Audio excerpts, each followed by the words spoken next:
All right. Well, hello and welcome. I'm the Kodiak Broncos Podcast, and today we're here to talk about Marvin Mims. And this is going to be an interesting conversation because we've seen a lot of progression about Marvin Mims the past 2 years.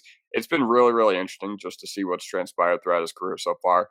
And yeah, but before we get into it, I just want to say leave a like if you enjoy, subscribe if you're not already. You always wait till the end. Hopefully, I've earned it. And yeah, so it is now time to talk about Marvin Mims and what makes him so unique as a player in general. So, talking about Marvin Mims, his career has been really interesting because his pre-draft profile indicated some of the best analytical profiles and production that I have ever seen from a draft-eligible wide receiver. Some of the stuff that he had done throughout his time at Oklahoma, it very closely mirrors what he's done with the Broncos, where, I mean, he doesn't really get the ball a ton. He's not like the focal part of the offense, but when he does get the ball, he's dangerous, he's electric, but for whatever reason, he just doesn't get that many opportunities a game.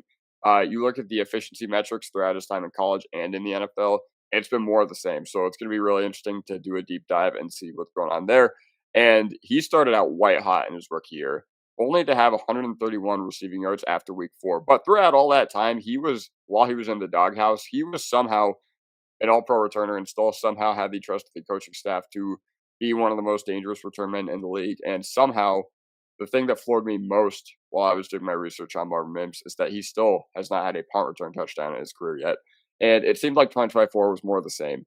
Looks like that he really was not on track to have a big role in this offense at all. And then he found success in his Diet Debo role, as I like to call it. And like I said, throughout all this, he was an all pro return man in his first 2 years, and he has ascended into one of the game's very best and most valuable special teamers as well. So looking at Marvin Mims as a prospect, if you look at some of the age-adjusted production and some of the analytical thresholds, Marvin Mims absolutely smashes. And I think this lays the groundwork for what kind of player he was going to be in the NFL, at least from an offensive standpoint. And, he's kind of like the Joey Gallo of football players. And that was obviously before Joey Gallo was like getting DFA'd and cut by every team that he was on. But he's just so damn unique because you look at some of the best ever wide receiver seasons by yards per out run in college history.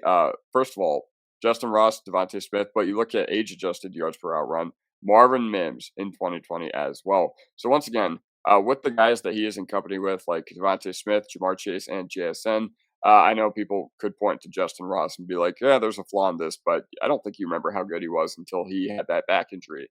He's kind of been a nothing burger for the Chiefs so far, but yeah.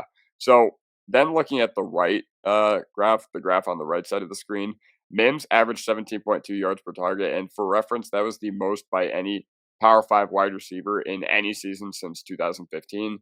And yeah, once again, you look at the names, CeeDee Lamb, Jamar Chase, Devontae Smith, Terry McLaurin. So whenever he gets the ball, whenever the ball is even within the vicinity of him, he is usually making good things happen. And I think part of the reason why he did not get drafted high is because and he fell to 64th overall or whatever it was that we took him at. I think 63rd, even 62nd, maybe.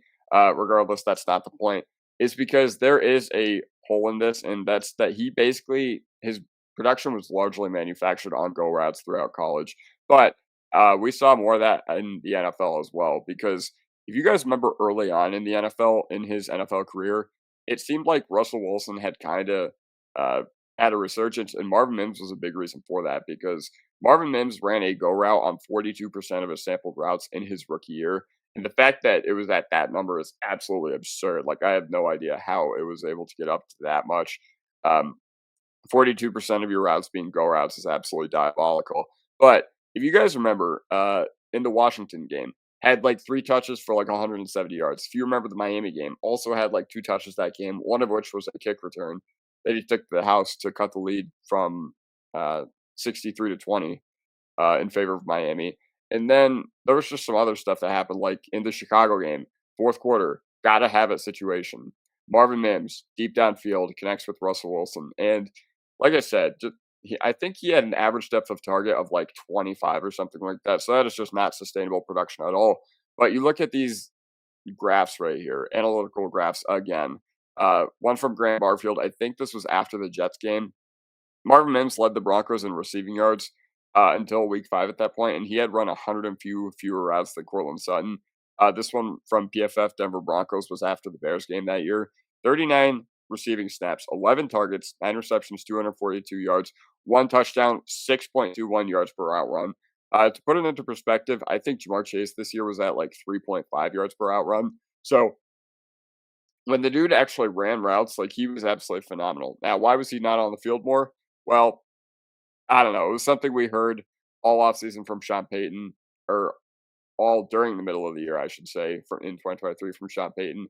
And it seemed like Marvin Mims was just not where they wanted him to be as far as like, understanding the intricacies of playing in the NFL. Because Sean Payton, he has shown a willingness to, adapt to players or whatever. But if you do not know your assignment, like, oh man, if there's something deeper, like if they don't trust you entirely, then they will make it very, very well known with how they deploy you. And they will put guys like LaJordan Humphrey in front of you a bunch. And with Sean Payton, he said for weeks in 2023, we need to get Marvin Mims more involved. And he said, we're faced with a challenge of sometimes trying to find that balance with Sutton, Judy, and Mims, and the guys that we feel can make plays in space. And he said that Mims was playing only a quarter of the offensive snaps because him and Judy basically played a lot of the similar roles. And, it was a work in progress. And he said that he was also someone that could handle the speed sweeps, the arounds, and those types of things. And they really didn't create that role for him until I want to say this past year, week 11 or 10 against Kansas City. I think that's when we first began to saw it. But this was meme to death. Like, I know Sean Payton had said a lot of things about, oh, we want to get Marvin Mims involved. But it really never transpired, and it really never came to fruition as well for the Denver Broncos and at least Marvin Mims early on. So ultimately, that's a little interesting there. And, the Coach Speak Index, this is really, really funny. If you guys have uh, Twitter, you should definitely follow this one. But this one, they try to, I guess the edge with the Coach Speak Index is they try to get a leg up on like fantasy players who the coaches speak very highly about. And Sean Payton said that we'll see a lot of growth from year 1 to year 2. Obviously, May 30th, 2024. So this was last offseason around this time. And it just says that Sean Payton's Marvin Mims' coach speak had been completely unreliable since the Broncos had drafted him. But it was clearly a tale of two halves for Marvin Mims. So you look at the first half of the year in last year, and it seemed like it was more of the same. It looked like it was more of the same as far as like his role in the offense. And it seemed like he really did not ramp up his role until, like I said, around that week 10 mark, week 11 mark against Kansas City, because that's when he started getting lined up in the backfield more. And then against the Falcons, it just seemed like every week there was a little bit more that we were seeing from Marvin Mims that we really, really liked. And ultimately, that boded well for us. And he became one of our most important playoff contributors down the stretch on the offensive side of the ball. But yeah, once he was getting like those little dump offs out of the backfield, once he was getting, those go balls against Cincinnati, I will forever tell my grandchildren about the Marvin Mims miracle. It was just a sight to behold. And you know what? He has become one of the core guys who bleeds orange and blue. And it's been really exciting to see what he has done.